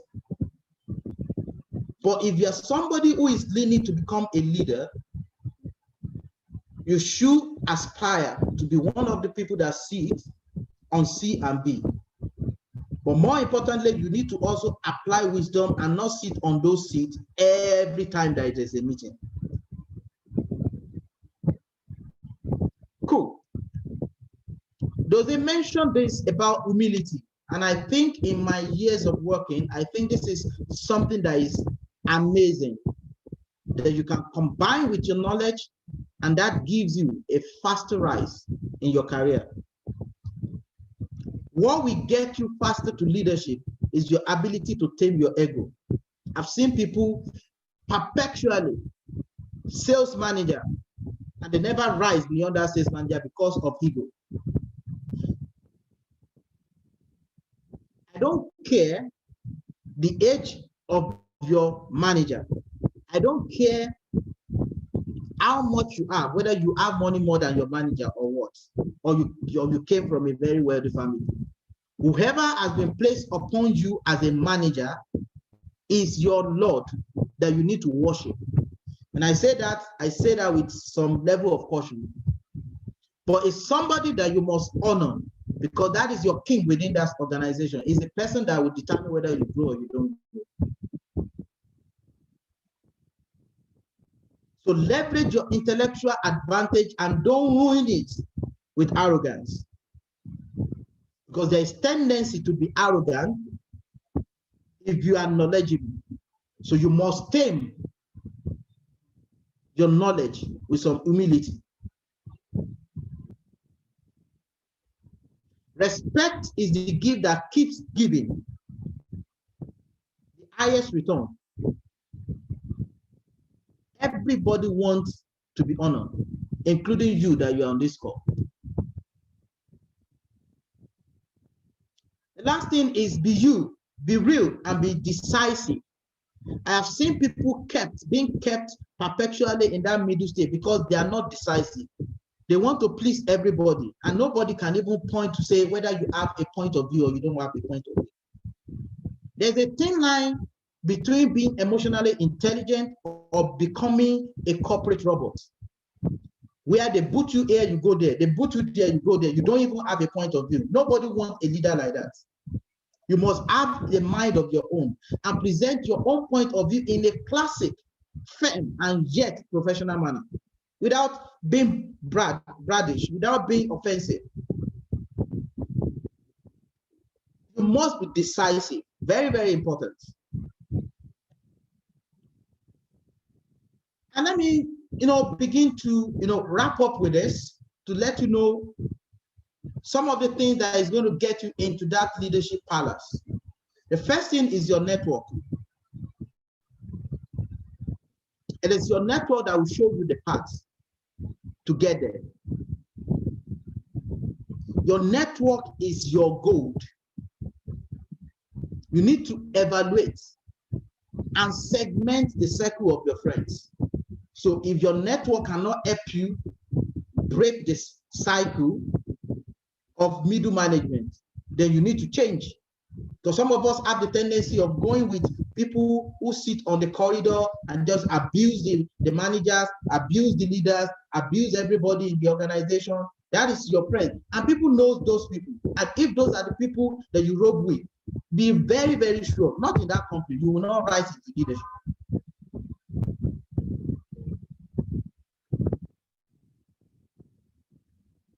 The second thing is knowledge. Your network will show you the path. It is the knowledge that will give you the access into the gates. Remember, we are going into the palace of leadership, and you want to earn a seat. Your network will give you that roadmap. Your knowledge will open the door for you. So at all costs, get the knowledge. Because the day you are invited to have a conversation with your directors, with your board, you open your mouth, people see knowledge coming out of your mouth, then they know that, hey, this boy needs to be part of our meetings.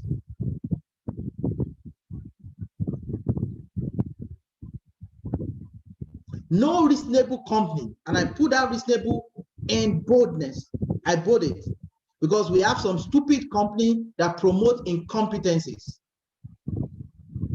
but they pay for it anyway because somebody is sleeping with the director. Now he must get promotion, and the idiot can't do anything, whether male or female. And I'm not talking about female now, please.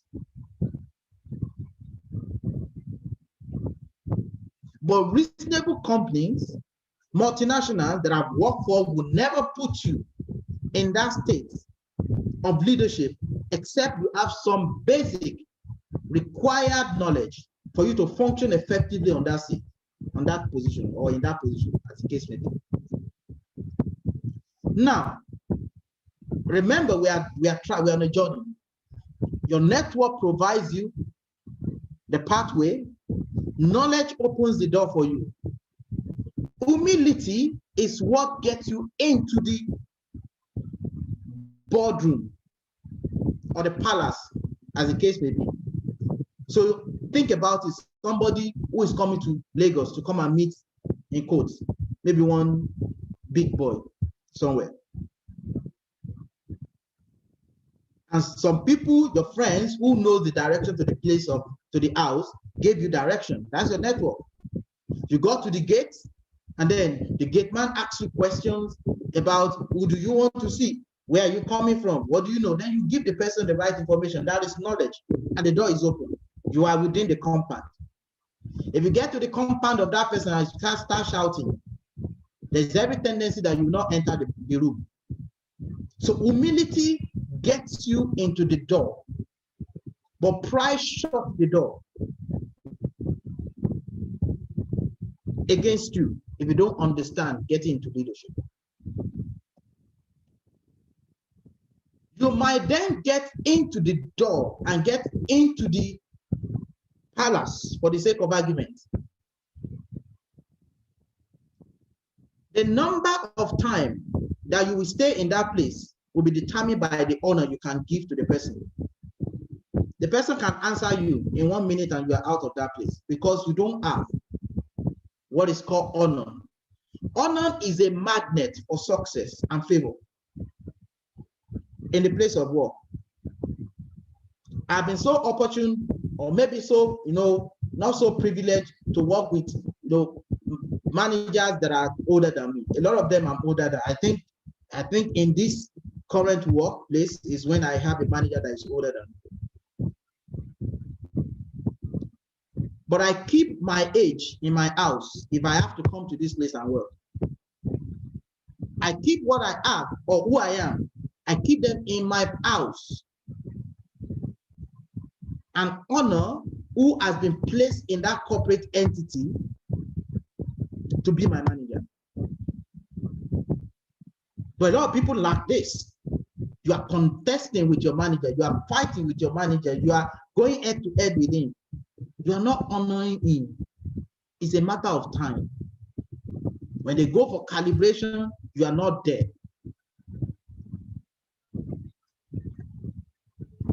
Now, you might honor your manager all your life and be very, very humble. But what gets you to the top is the service. When I mean service that you offer to your manager to keep him shining. Your job is to make your manager shine. If he's a good manager, he will reciprocate when the time comes. I know there are some bad ones that just want to use you, but see, don't bother about it. But if you're working within the right context and the framework guides the kind of work that you do, you will be rewarded bountifully for your service to your manager. Pardon me, there is no substitute for valuable service in the journey to the top. No substitute. Go and look at it. Politicians and all of that. You can be in their caucus all you care, but they will only pick those who are genuinely serving them and put them in the palace and put them on the seats. And the last thing for me is trust. So you might be able to serve me effectively, but if I can't trust you, ultimately I can't put you in that palace called the boardroom. So network, knowledge, humility, honor, and service, and overall trust are the things that are going to earn you the leadership role that you desire. And I'm saying this from my experience, and if you think very well, you will see all of this coming up in what do you call it, Dose had discussed this morning. And for me, this is what I want to share with you this morning, to let you know that getting to the top is easy, but you must learn the rules and apply the rules. And you will just see that it's like magic. You will get into that leadership state. And you can compress your time, the time that you spend in trying to get into that place, if you apply this on a daily basis into your life. And suddenly you just find yourself at that leadership level. See you at the top. Thank you very much. That's what I want to discuss with you. Toka, over to you. Thank you so much, Coach. Thank you so much. This is mind-blowing. Please, can I see some reactions in the chat box? What's your comment? How was this session for you? And of course, your questions. Yes, start dropping your questions now as we round up. Thank you so much, Coach. This is invaluable. The leadership appointment recipe. Your network, knowledge, humility, honor, service, and trust.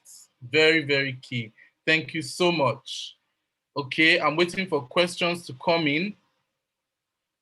Please drop your questions. Okay, while waiting for questions, for those of you who are interested in advanced brand management program, we are starting on the 12th of June. We're almost here and we're closing registrations very soon. So if you want to jump on that wagon, please make sure you fill the application form. You can get a link from our social media pages, or you can send a mail to bmacademyng@protonmail.com. Okay. Okay, so we don't have much questions. It seems everybody really got the message. We're so glad you got it. So happy. Okay. Uchena Michael seems to be asking a question. He says you talked about studying the power play. Can you shed more light? Yes, Coach, can you shed more light on studying the power play and how we can use that to our advantage without breaking, ethics, etc. I believe that's where the person is coming from. Okay, so there are two things, and talk after this call if you can, when you're sending out anything to the team. If you can, the video that you shared with me some times ago, if you can share that video with people. Oh, okay, on sponsorship. Yes, and I think that video is very, very important that a lot of people get to hear that. Now, it is important that you understand that an organization has, different hierarchy, and there are different people who has the power. To be honest, they have the power within an organization, and not just that they have the power, they have the seat and they have the voice. So there are three things: the power, the seat, and the voice. These three things, if you identify anyone in your organization that has these three things, these are people who can actually make things happen or make things not happen. Now, you need to study the power play to understand where do they belong to. Now, let me give you a classic example. If you get into a boardroom and there are conversations that is going in a particular direction, and you've seen that those who hold the power within an organization are beginning to tilt in that direction, and you see them vehemently very talking about it. Wisdom demands that you don't jump and start opposing them aggressively. If you have a point of view that is strongly contrary to theirs within that space, and you've seen about 2, 3, 4 of them that they are saying that, oh, this is where we want to go, and this is what we believe, be very sure that they've had meeting before that meeting. And if you are not part of that meeting and you are jumping the gun to start opposing 4 of them, you have cramped yourself into a power wheel, and they will crush you. So if you have a point of view that is different from what they have, you step out of the meeting and go find out, oh, by the way, I was thinking like this, and you are not in quotes, seen as being antagonizing them in the presence of everybody. You just want to get this, I just want to get more about your point of view on this issue. And they will tell you this is what they were thinking. Then probably you will get to understand that you already have a blind spot, something that you don't know about that they know something about, that is making them to go in that direction. So studying power play is understanding who are the key players within this organization and what is their mindset. Where are they looking at? What are they doing? What are they saying? What are they doing? So when you understand all of those things, then you know that you fall in line with what they are doing, so that you don't fall out of grace within an organization. That's just studying the power play. Okay, thank you so much, Coach. Another question from Angela. She says, how can one earn the trust of an insecure manager? Okay, so Angela, thanks for that question. I think it's a great question. Why is he insecure in the first instance? It's because probably you know more than him, or you know more than or you are better than him. Let me put it out. That is where you have to go back to, intellectual, humility. There is no manager who knows that somebody knows more than him, and that person is genuinely doing things to make him shine, that we want to kill that person. But when you are being seen as a threat, then your manager feels insecure. Some people are not that mature. For me, if I see anybody who is great at something more than I do, I embrace that person, because that I need that person. But some people see that person as a threat. And when it happens that way, you need to be open with him and say, see, I am here to support you to succeed. And when he feels more comfortable with you that, oh, Angela is not the one that will do this presentation for me, and then he will have gone to everybody that the presentation that Toka is presenting tomorrow, I did it for him. He doesn't even know anything inside. I have to teach him. When your boss or your manager discover that you are that type of person, he feels insecure, and then he doesn't trust you. And he starts, finding a way to get you out of the way, because he doesn't want you to expose him. Okay. So the first thing you need to do is to come openly to say, I am here to support you. I am here to make you succeed. That is my job, and that is what I will do. There's no manager that hears that doesn't feel a bit more, relaxed, confident, and comfortable to work with you. That's what I would say. And that is what I've done all my life. Okay, thank you so much. There is a follow-up question for Power Play, so I'll quickly take it. It says, it's from Winifred. It says, in the case of Power Play, what are situations where it seems the trust circle has been fixed? In that case, you want to show your skills and willingness to learn as well as adapt. How do you make those moves without coming off as a kisser or overly ambitious? Okay, thanks for that question, Wilfred. One of the things that I've also discovered is this: regardless of how crazy an environment looks or how partisan it is, the place of knowledge cannot be ignored. The place of, I'm not talking, let me rephrase, the place of superior knowledge cannot be ignored. I am not a very good politician when it comes to, doing policies and all of that. But I try as much as possible to earn what we call expert power.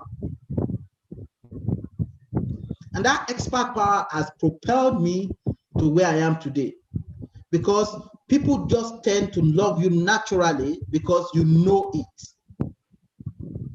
So that cycle of trust that have been fixed will be open because, one, this person has the expertise that we require. So they give you, a tail of entrance into their circle. Maybe you don't follow them to everywhere they go, but they invite you to some. When you get that small bit of opportunity and you begin to demonstrate characteristic to be trusted, then you are being invited further into some of the things that probably they wouldn't have invited you to do. But one thing that you must master is that game, that excellence of expertise. It will always have a way of paving way for you, to be honest. I've done it year in, company out, and it has worked for me. So that's what I would advise on that. And when you do that, you don't literally being seen as being kissing the asses, because at that point they are the one that invited you in, into the table or on the table for you to join them, because you have something that they lack, that they don't have. Cool. Okay, thank you so much, sir. 2 more questions to go. This one says, as a junior manager, if your boss assigns a duty that is way off your JD, what do you do? You are very lucky. You are a lucky person that you are being tried on, you are being given a stretch assignment.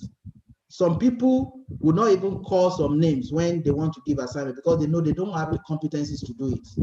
So embrace every opportunity for you to grow because it has a way of building you for leadership. So don't ignore pain.